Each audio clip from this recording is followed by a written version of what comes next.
Donc notre propos aujourd'hui, c'est le cadre réglementaire. Et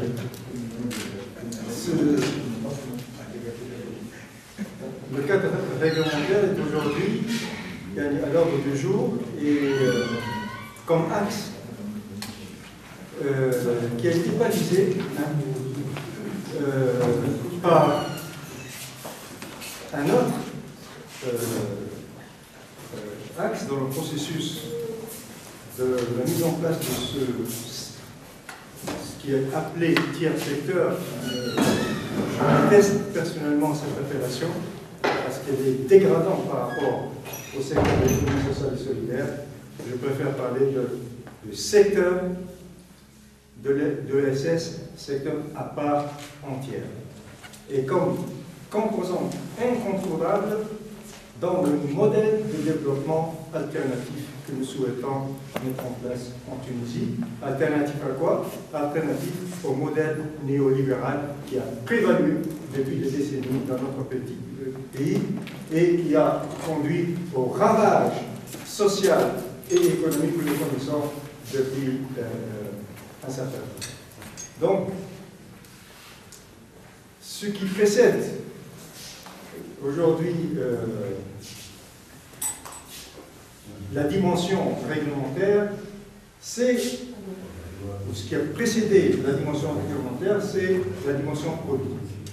Pour qu'aujourd'hui, on puisse parler de la nécessité d'un cadre réglementaire référentiel, en l'occurrence une loi organique de l'économie sociale et solidaire, il a fallu qu'il y ait une reconnaissance politique du rôle de développement du secteur de l'économie sociale et solidaire. Et cette reconnaissance politique, elle est passée par traduite par une série d'événements.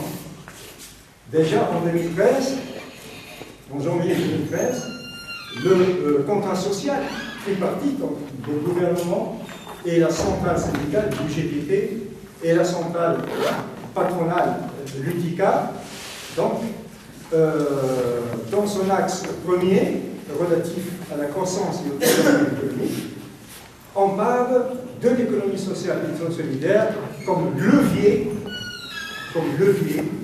dans le modèle de développement auquel nous faisons. Dans la foulée, en mai 2013, Tunis est devenue, en 3 jours, la capitale méditerranéenne de l'économie sociale et solidaire.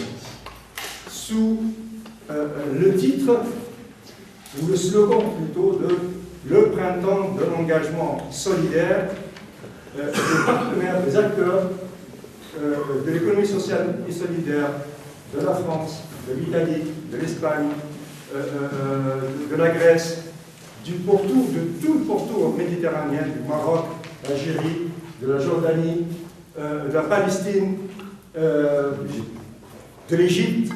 Eh bien, on a organisé un colloque méditerranéen pour discuter de la nécessité de réseauter, de dupliquer les performances en matière d'économie sociale et solidaire qui se sont vérifiées dans les pays du pourtour méditerranéen.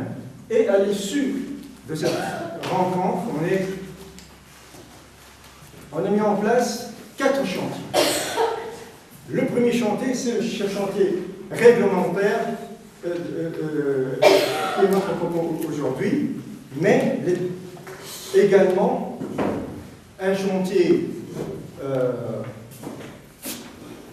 qui concerne la formation. On ne gère pas une entité de l'économie sociale et solidaire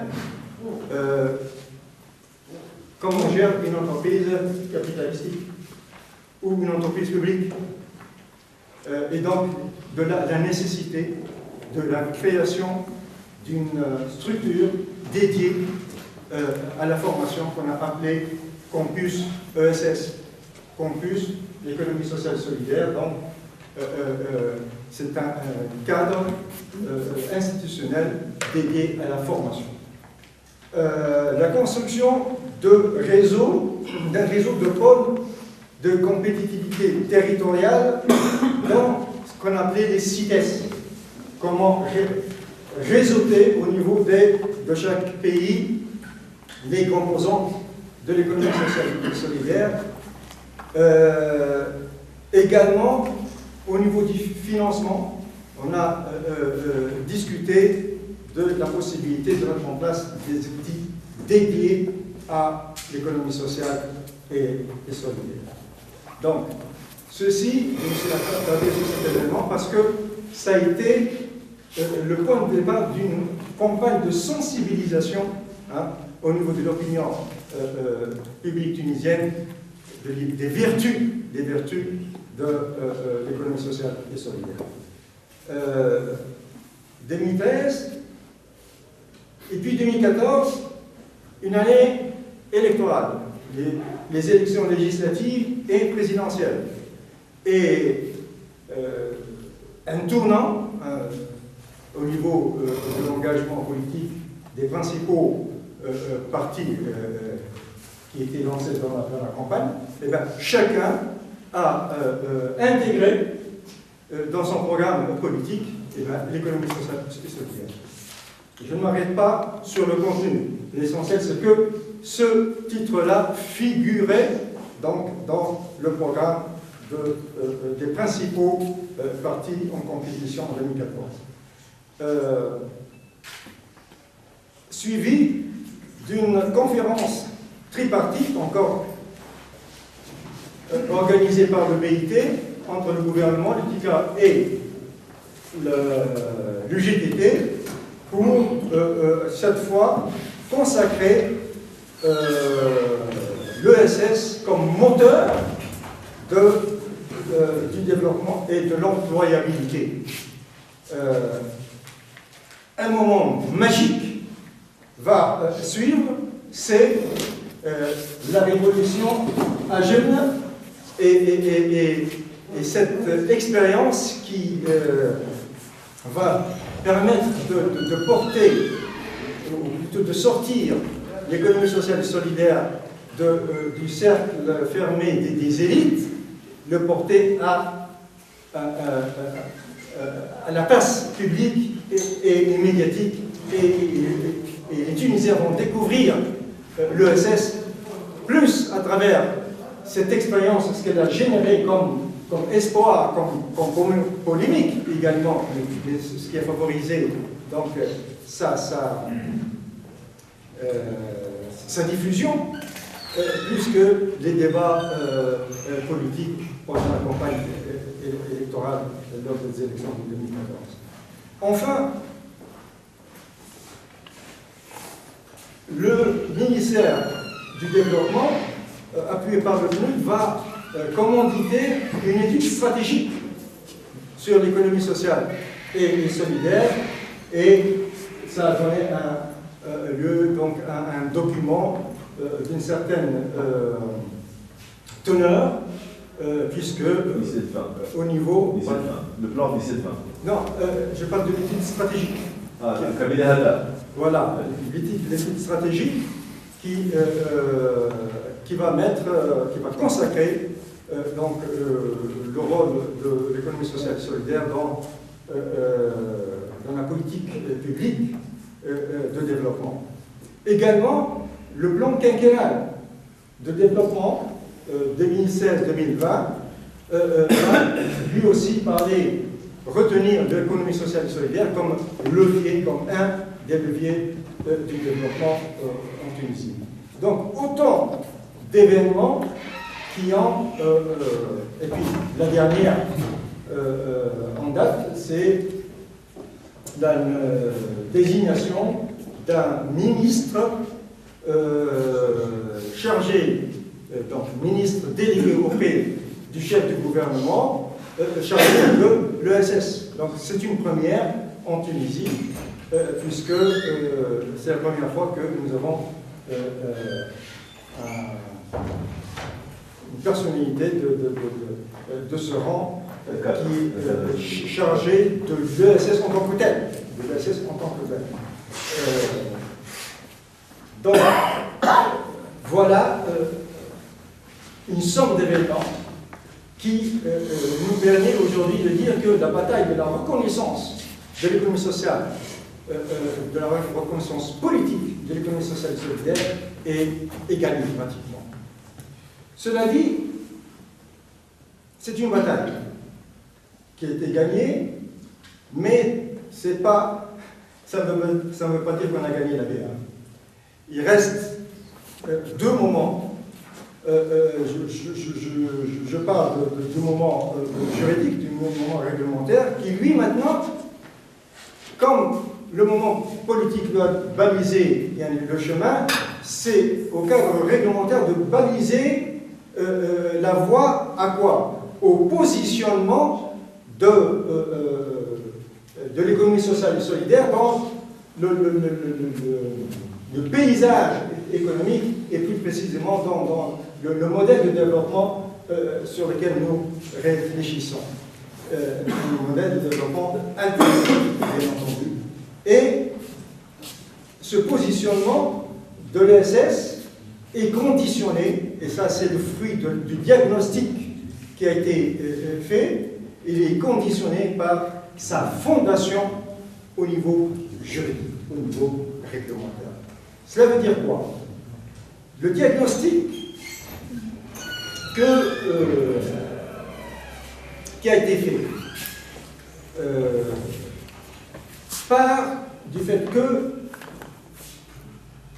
au niveau réglementaire, chacune des composantes de l'économie sociale et solidaire, que ce soit les coopératives, les groupements de développement économique, les unités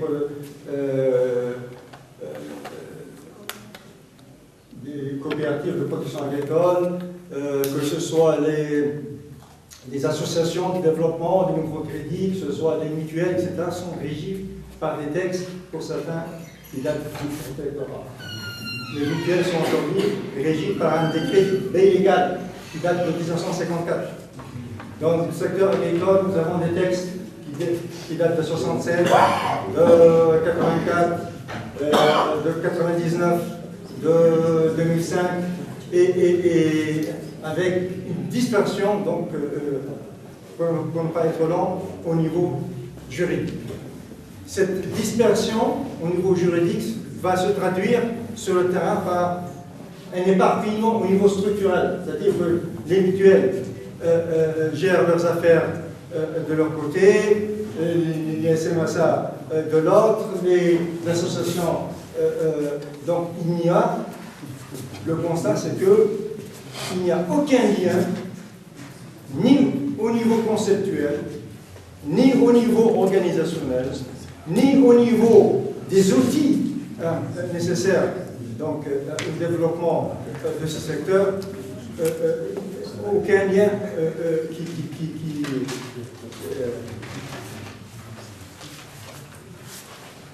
qui les unit. Et d'où la nécessité de mettre en place un cadre commun, un texte référentiel, une loi normative qu'on a appelée loi organique de l'économie sociale et solidaire. Cette loi est le fruit d'une démarche participative. C'est d'abord, ça c'est assez inédit pour que ce soit souligné, l'initiative de la loi en Tunisie, comme ailleurs, normalement, c'est l'initiative du gouvernement, de l'exécutif. Que ce soit le gouvernement ou, secondairement, le président de la République, ou bien le pouvoir législatif. Dans le cas de l'ESS, l'initiative de la loi a été la société civile. C'est la société civile qui va mettre en place, organiser tout un processus participatif qui va aboutir donc à la rédaction de ce projet de loi de l'économie sociale et solidaire. C'est parti d'un événement. Le 30 septembre 2015,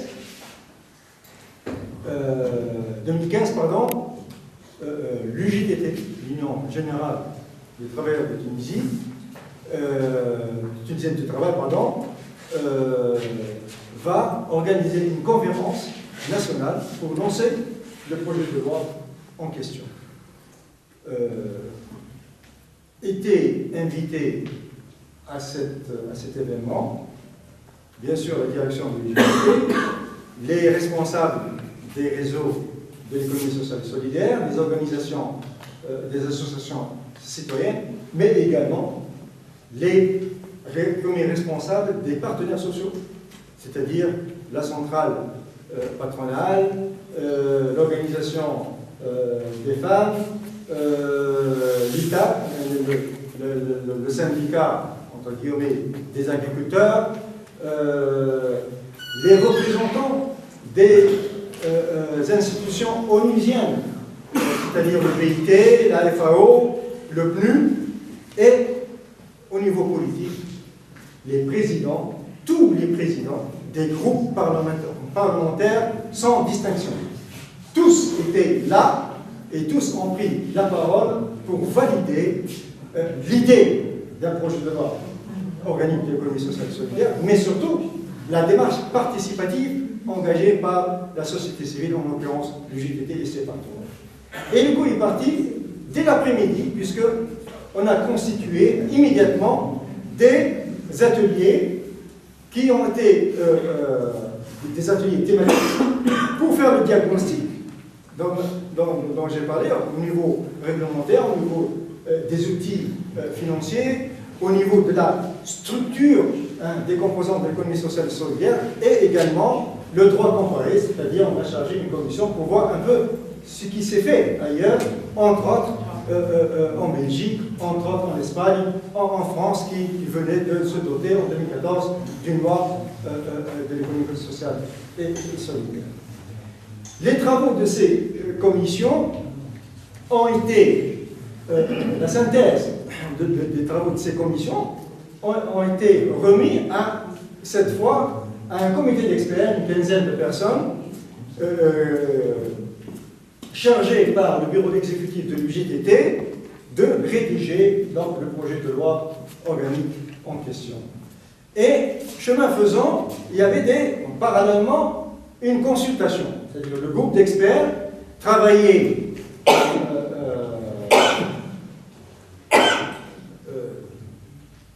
en session, mais en même temps se déplaçait sur le terrain. On a fait le tour de toute la Tunisie. On s'est déplacé dans toutes les régions et on a consulté aussi bien les cadres syndicaux qui étaient impliqués dans cette dynamique et surtout le tissu social, c'est-à-dire les associations, les SMASA, les GDA, enfin toutes les parties, tous les acteurs de terrain de l'économie sociale et solidaire. Et de cette manière, on a pu affiner au fur et à mesure la rédaction de ce projet de texte. Une fois le texte rédigé, il a été remis donc, à la commission administrative de l'UJTT, c'est la plus haute instance décisionnelle de la centrale syndicale, pour le valider et le remettre à qui? Et bien là, une question s'est posée. Est-ce qu'il fallait le remettre entre les mains du législateur? Le législateur, c'est l'Assemblée. Et on pouvait y parvenir par deux chemins possibles. Soit par l'exécutif, le gouvernement ou le président de la République, soit par directement, maintenant, le déposer chez les députés. Et là, on avait besoin juste de la signature, de la validation de 10 députés pour qu'il devienne une initiative législative. Le choix, à l'époque, qui a été fait par le bureau exécutif de l'UJTT, que je déplore parce que je défendais moi personnellement l'autre alternative, passer directement à l'Assemblée, et eh ben, c'était de remettre le projet au gouvernement. Et, ce qui s'est passé, c'est que le gouvernement, qui était impliqué dans cette dynamique, a dit, écoutez, il faut aller remettre le projet au Parlement. Et le Parlement, Et je parlais tout à l'heure du sort qui a été réservé donc, à ce texte-là aujourd'hui. Avant de vous donner quand même une idée sur les grandes articulations de ce texte-là. De quoi il s'agit? Le projet initial de l'UJPT est, disons, il s'articule autour de 4 axes. Le premier axe, dans lequel on va définir ce qu'est l'économie sociale et solidaire. Parce que le succès de l'ESS en tant que mode d'entreprendre et comme modèle d'économie a fait en sorte que tout le monde, aujourd'hui, parle de l'économie sociale et solidaire, a une certaine idée de l'économie sociale et solidaire, et chacun dit ce que lui passe par la tête. Je parle que ce soit dans l'espace au niveau des syndicats, au niveau de tous les acteurs et surtout au niveau des politiques. Je connais certains ministres chargés du dossier qui ont été faire leur marché dans certaines librairies, acheter quelques bouquins, les lire pour se faire une idée de ce que c'est l'économie sociale et solidaire, alors qu'ils étaient en charge et ils avaient l'autorité pour décider du sort de l'économie sociale et solidaire en Tunisie. Alors, il fallait mettre tout le monde d'accord sur une définition unique et unitaire de l'ESS. Pour dire que l'ESS est, premièrement, une voie du développement. Donc, l'économie sociale et solidaire n'est pas un secteur de réparation. Ce n'est pas un secteur qui va juste alléger les souffrances. Le secteur de l'ESS, c'est une solution définitive à la souffrance, c'est-à-dire à la pauvreté. Ce n'est pas un facteur qui va alléger les dégâts causés par le système capitaliste néolibéral, mais il va être au cœur de l'alternative au développement du modèle du développement. Voilà la première chose. Deuxièmement, l'ESS, c'est un engagement collectif. C'est-à-dire que la personne qui veut réaliser un projet pour son profit personnel, il doit aller voir ailleurs. En ESS, on joue collectif. Troisièmement, l'économie sociale et solidaire, il est vrai qu'elle garantit la valeur rentabilité, et ça, on va développer cet aspect, mais également, et surtout, elle va garantir le développement. C'est-à-dire, on veut la croissance, c'est un secteur qui va créer de la richesse, c'est un secteur qui va donc chercher à être rentable, mais surtout répartir de manière équitable le fruit de la richesse créée. Donc là, la dimension sociale et le concept de lucrativité limitée veut dire tout simplement que dans l'articulation entre la dimension économique et la dimension sociale, eh ben, l'économique, il est au service du social et non pas l'inverse. Parce que l'économie libérale, elle est basée sur quoi? Elle est basée sur le fait que la société est née au service du capital. Et donc, on peut sacrifier l'individu, on peut sacrifier l'environnement pour accumuler de l'argent. Alors que l'économie sociale et solidaire, elle est basée sur le capital. Lui, il est au service de l'homme, il est au service de l'économie, il est au service de la société.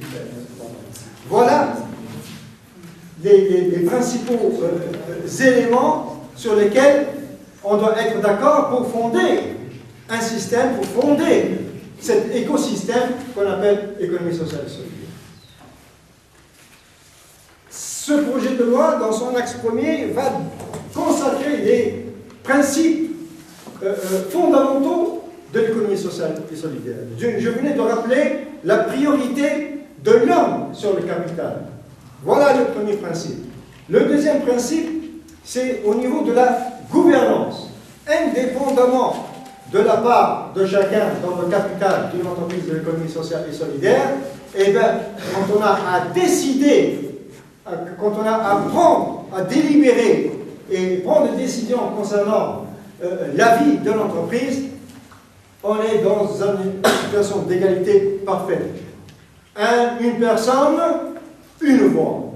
Une personne, une voix. Dans une entreprise capitalistique, c'est celui qui a le plus de parts qui a la décision, qui a le pouvoir.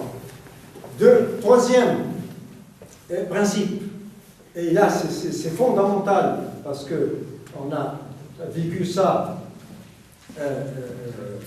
de manière dramatique les années 60, où on a expérimenté comme modèle officiel de développement dans le système coopératif, le principe de liberté et le principe d'autonomie.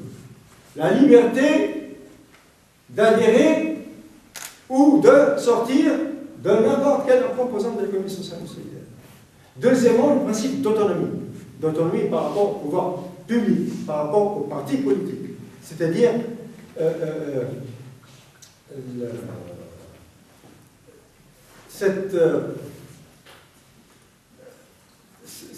ces deux principes qui ont été bafoués dans l'expérience des années 60 et qui ont, de notre avis, ont été à l'origine, bien sûr, conjugués à d'autres facteurs, politiques, économiques et extra-économiques, mais ils ont contribué de manière décisive dans l'échec de l'expérience coopérativiste des années 60. Donc, aujourd'hui, la renaissance de la coopération, la renaissance de l'économie sociale et solidaire, elle passe par le respect scrupuleux de ces principes fondamentaux que sont la liberté, ce qu'on appelle les portes ouvertes, c'est-à-dire on entre, on sort quand on veut, et le principe d'autonomie. Alors, dernier principe, et sur lequel il est décisif. On a parlé de lucrativité limitée. Cela veut dire quoi? Ça veut dire que, et l'articulation de la rentabilité, donc, à la dimension sociale. Cela veut dire, ça va se traduire par quoi? Au niveau de la gestion, le résultat d'une année, j'aime. Résultat net, 100 milliards. 100 milliards de bénéfices. Andy, enfin 100 milliards, j'exagère. Donc, bon, prenons une petite entité, hein, une petite entité. 100 millions. 100 millions de dinars. Résultat net. Qu'est-ce qu'on va faire de ces 100 millions? On va prélever 15% et les mettre dans des réserves obligatoires. Ces 15 millions, 15%, donc ça correspond, ça se traduit pas, 15 millions de dinars, on ne va plus y toucher. C'est des réserves obligatoires. Ça devient un patrimoine commun, non distribuable. Après, on va limiter la distribution des bénéfices, des dividendes, à un maximum de 35%. Le tiers du résultat, des excédents. Là, c'est un plafond. L'Assemblée générale de la coopérative peut décider que, au titre d'une année, on ne distribue rien, parce qu'on aura beaucoup investi et qu'il fallait donc tenir compte de ces investissements et de ces charges nouvelles. Mais si elle décide de distribuer, c'est-à-dire permettre aux sociétaires d'un petit plus au niveau de leur revenus individuels. Voilà, c'est ça, ça correspond à ça. Le plafond, c'est 35%. Donc, 15 réserves obligatoires, 35 distribuées dans le cas extrême. Il reste combien? 50. Eh bien, c'est 50 000 dinars, 50% du résultat va être réinvesti automatiquement dans l'entreprise. Pour permettre à l'entreprise de recruter davantage, d'améliorer la compétitivité en l'améliorant, en proposant des prix plus compétitifs, une qualité de produit ou de service meilleure, en pensant à l'environnement de l'entreprise, à contribuer. Donc, j'utilise, je fais un emprunt entre guillemets, la responsabilité sociale de l'entreprise. Donc, ce sont réellement, comme le fait admirablement l'association de jeunes sur le territoire, et sa contribution à créer des infrastructures, à créer de la richesse autour d'elle. Après les principes, les objectifs. La loi va fixer des objectifs stratégiques de développement économique et social qui reviennent donc au secteur. En matière d'inclusion, en matière d'alternative au secteur informel qui aujourd'hui est en train de ravager l'économie du fait du désengagement de l'État et du fait de la frilosité du secteur privé qui ne veut pas s'aventurer dans des régions où la rentabilité n'est pas assurée. Et du coup, qu'est-ce qui se passe? Le vide est rempli par le commerce parallèle, par le secteur parallèle. Eh bien, l'économie sociale et solidaire, elle peut offrir une alternative à ces milliers de jeunes qui opèrent dans l'informel, sans garantie, sans protection sociale et sanitaire, qui opèrent dans la précarité totale. Les femmes, les jeunes, les possibilités d'emploi et de création, de lancement de projets. Voilà le premier axe qui va fédérer toutes les énergies donc, de cet écosystème de l'économie sociale et solidaire. Deuxième axe, c'est la fixation du périmètre de l'économie sociale et solidaire. On va déterminer le champ réservé aux composants de l'économie sociale et solidaire. Qui fait partie de l'ESS, qui ne fait pas partie de l'ESS. Et là, le projet de loi a prévu d'absorber toutes les formes possibles aujourd'hui et demain, même les formes les plus embryonnaires, qui peuvent, en respectant les principes de l'économie sociale et solidaire, intégrer donc cet espace. Et là, je rassure mes amis de JEM, de l'association, et que le projet de loi prévoit toute forme. Il peut être le cadre fédérateur de toutes les formes que l'association aura choisi pour s'organiser localement. Que ce soit sous forme coopérative, ou sociétaire, ou associative, la loi prévoit tous les scénarios possibles pour les absorber, pour qu'il y ait respect des principes essentiels de l'économie sociale et solidaire que je viens de dénigrer.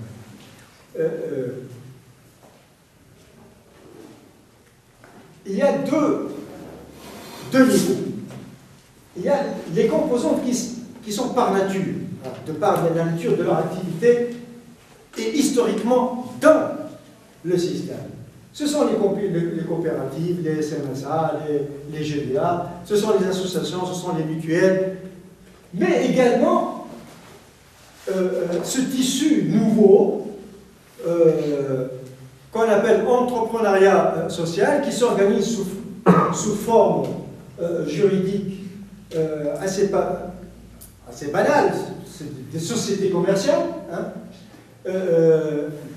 qui, au niveau de leur gouvernance, il est vrai, sont gérées de manière classique, comme les entreprises capitalistiques, mais qui, néanmoins, ont une dimension, leur objet social a une finalité sociale et sociétale. Voilà. Ce sont des entités qui ne sont pas là pour chercher à accumuler de l'argent, à faire du business, mais elles ont vocation donc à s'investir dans le social.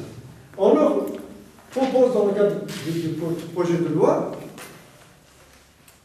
de satisfaire à cette condition, donc la dimension sociale, mais également de réinvestir l'essentiel de leur excédent, de leurs bénéfices, si elles ont un but lucratif et qu'elles ont un résultat, on leur demande tout simplement de réinvestir donc l'essentiel de leurs bénéfices. À partir de là, bienvenue dans l'écosystème ESS. Et on peut élargir de cette manière le champ et l'écosystème de l'ESS. Troisième axe, c'est la structuration du secteur.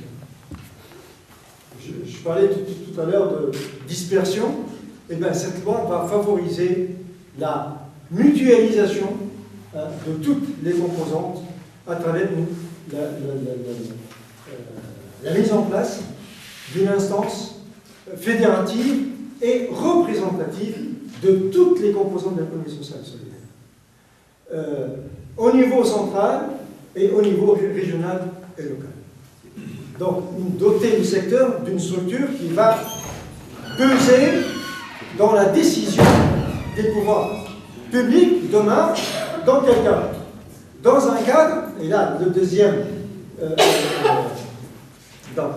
une première structure, une structure autonome, représentative, entre guillemets, c'est le syndicat, autrement dit, de l'économie sociale et solidaire.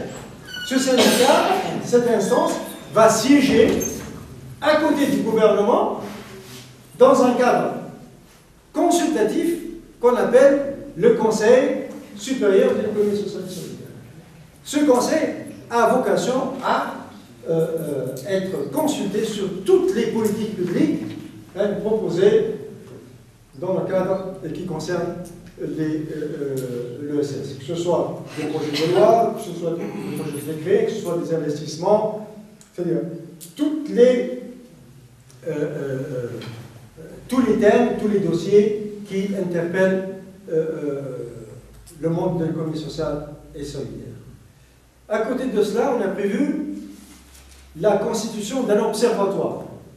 Un observatoire de l'économie sociale et solidaire, qui a vocation à constituer une base de données d'informations statistiques par rapport à la plus-value réalisée par chacune des composantes de l'économie sociale et solidaire et de la somme de la plus-value de manière à pouvoir la quantifier et l'intégrer dans les comptes de la nation. Parce qu'aujourd'hui, on parle d'une contribution de 1%, 0,6%, 0,5% du secteur dans le PIB national, mais sur une base tout à fait arbitraire. Il n'y a pas de quantification scientifique donc de la plus-value réalisée par chacune des composantes de l'économie sociale et solidaire.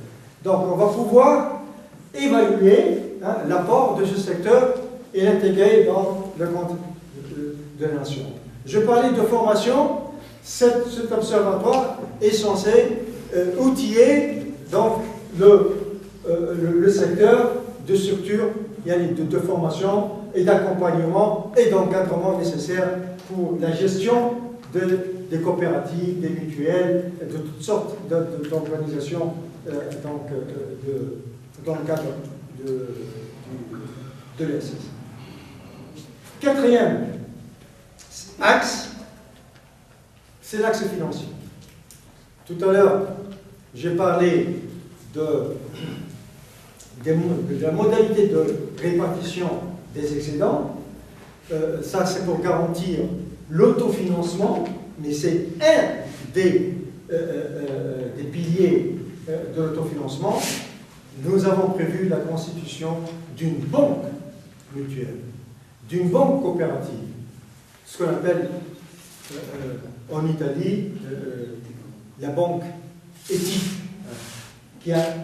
qui fonctionne selon le modèle, selon les principes de l'économie sociale et solidaire, et c'est une banque qui est totalement dédiée, qui est consacrée au secteur, dont les sociétaires sont les acteurs mêmes de l'économie sociale et solidaire, et dont les clients, dont les usagers sont les acteurs de l'économie sociale eux-mêmes. Donc c'est une banque qui émane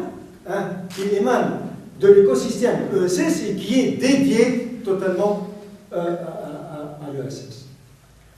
En attendant que ce secteur, que cette banque soit mise en place, on a prévu par la loi que les banques classiques, c'est-à-dire les banques privées, les banques publiques, ouvrent des lignes de crédit ESS, donc pour permettre la mise en œuvre immédiate de cette loi et permettre des financements adéquats. Bien entendu, outre des avantages fiscaux et financiers, pour permettre à ce secteur le temps qu'il se mette debout, donc de bénéficier d'avantages qui sont légitimement réservés. On a prévu aussi que les marchés publics réservent donc, à l'économie sociale et solidaire une part forfaitaire, donc une ouverture forfaitaire au niveau de la participation des entreprises à ces marchés publics. Et, bien entendu, on a pensé à labelliser l'économie sociale et solidaire à travers l'inscription dans un registre spécial qui va reconnaître chacune des entités comme étant une composante de l'ESS à travers donc, la délivrance d'un agrément qu'on a appelé le label ESS. Voilà, de manière synthétique, les grandes articulations de ce projet de loi qui va permettre de fonder le système, et ce n'est que la phase numéro 1 du cadre réglementaire. Parce que l'essentiel, c'est la suite. Et la suite, aujourd'hui, on a parlé de l'obstacle juridique que rencontre chacune des composantes lorsqu'il s'agit de créer une entreprise de l'économie sociale et solidaire ou de la gérer.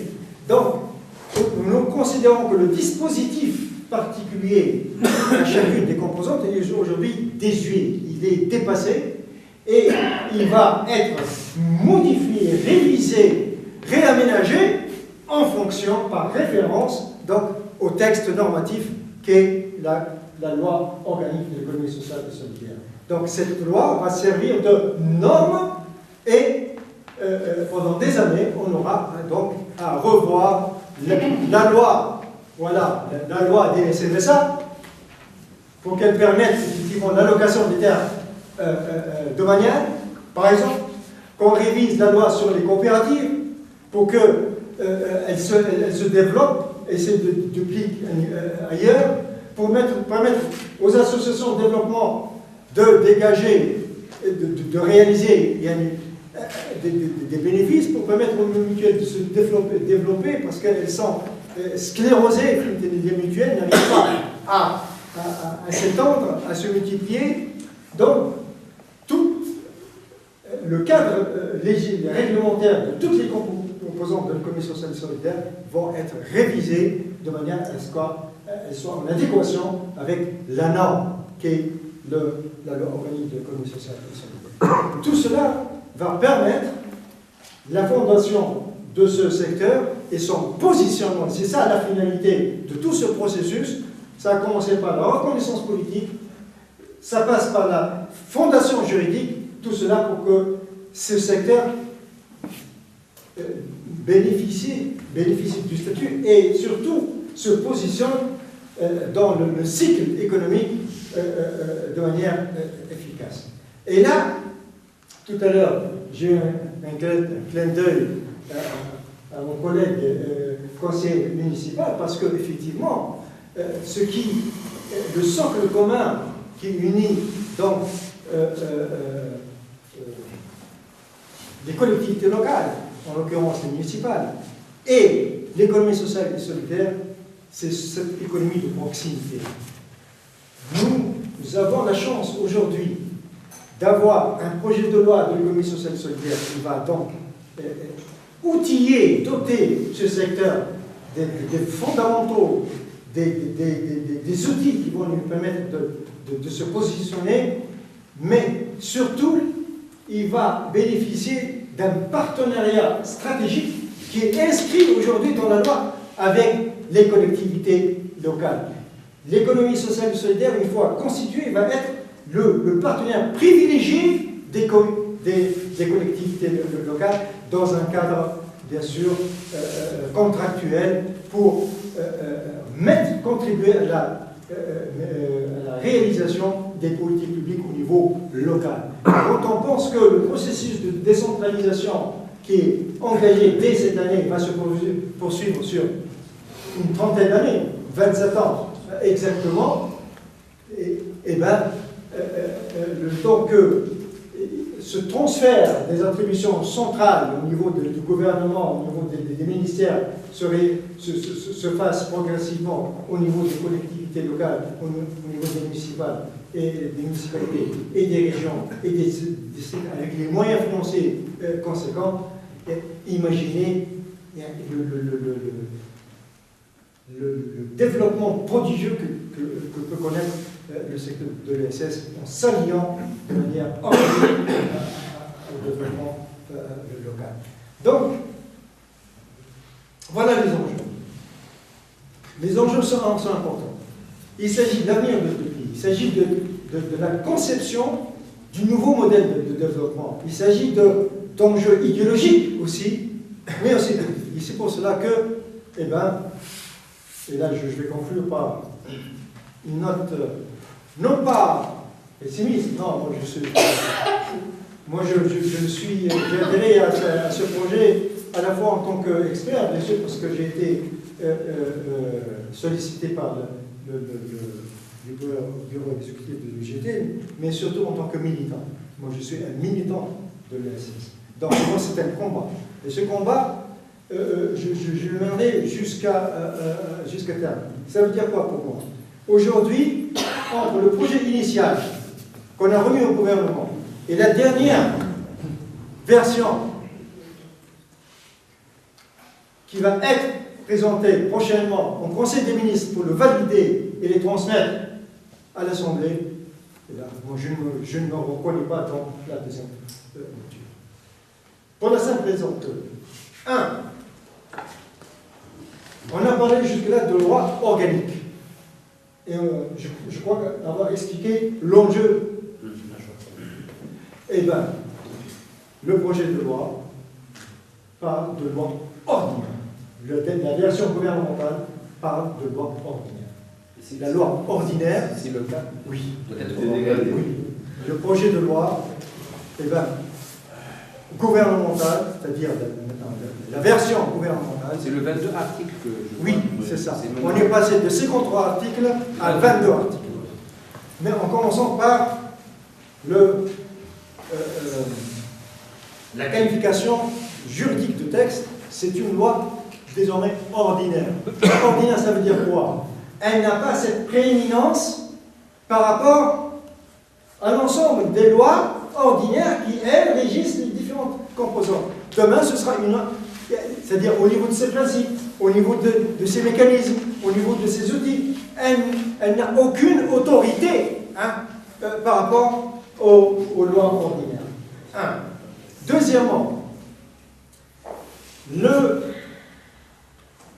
chapitre 3, le titre 3 de la loi, une douzaine d'articles consacrés à la structuration du secteur, 3 dessus, remplacé par un seul article qui parle de manière générale de la possibilité des composants de l'économie sociale de se regrouper. Débrouillez-vous.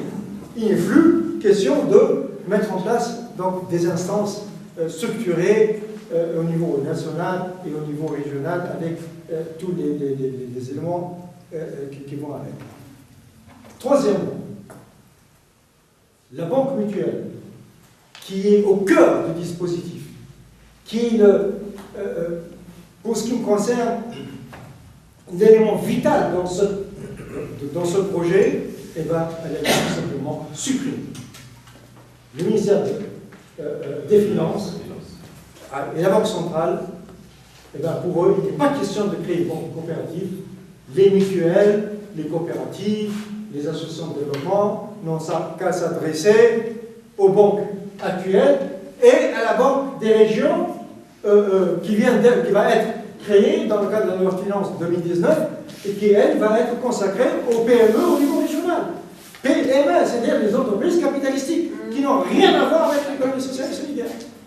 Donc, ils veulent priver, autrement dit, le secteur de deux piliers fondamentaux, sa structuration autonome et le nerf de la guerre qui est le financement autonome.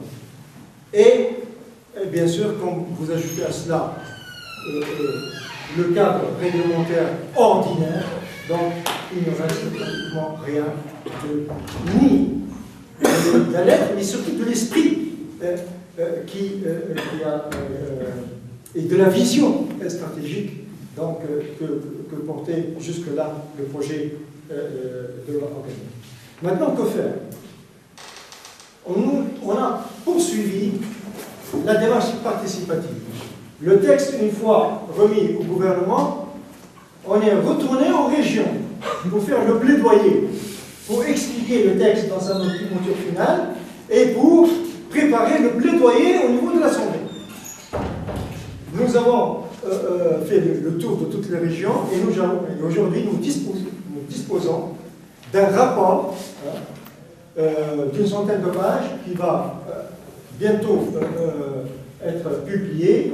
Ça s'appelle le plaidoyer pour l'économie sociale et solidaire en Tunisie. Et c'est un texte qui tient compte des remarques, des observations, des améliorations possibles, donc à travers des débats comme ceux d'aujourd'hui, hein, et qu'on va poursuivre à l'Assemblée, indépendamment de la mouture qui va être présentée par le gouvernement. Donc, le GTT a formulé une requête hein, dans laquelle elle a énuméré donc, les dépendances et les manquements au projet qui ont été vérifiés dans la mouture gouvernementale. Et on attend l'arbitrage du chef de gouvernement. Alors, plan A. Si le chef du gouvernement, lors de la prochaine réunion ministérielle, qui va valider, arbitrer et valider la mouture finale qui va être présentée à l'Assemblée, tient compte de nos observations et rétablit donc les dispositions qui ont été supprimées. C'est bon. On va défendre notre projet par le biais du gouvernement. Si ce n'est pas le cas, et ça va être mon sentiment, c'est que probablement là, le projet gouvernemental ne nous concerne plus. Et on va retirer notre texte, il date de 2016, donc on va tenir compte de toutes les améliorations possibles qui ont été donc, formulées dans le cadre de ce plaidoyer, de ces consultations. On va améliorer le texte Et je propose au bureau exécutif de l'UGTT, ce n'est pas encore fait, de cette fois passer directement à l'Assemblée et le faire valider par 10 députés. On n'a pas besoin de plus que 10 députés pour qu'il devienne une initiative législative. Et là, il y aura 2 textes qui sont confrontés et on va entamer donc, une campagne médiatique de plaidoyer au niveau de notre texte et bien sûr, on va faire du lobby à l'Assemblée pour sensibiliser les députés, et on verra ce que ça donnera. Donc, le combat continue et j'espère que dans quelques mois, on vous en donnera de bonnes nouvelles. Voilà. Merci.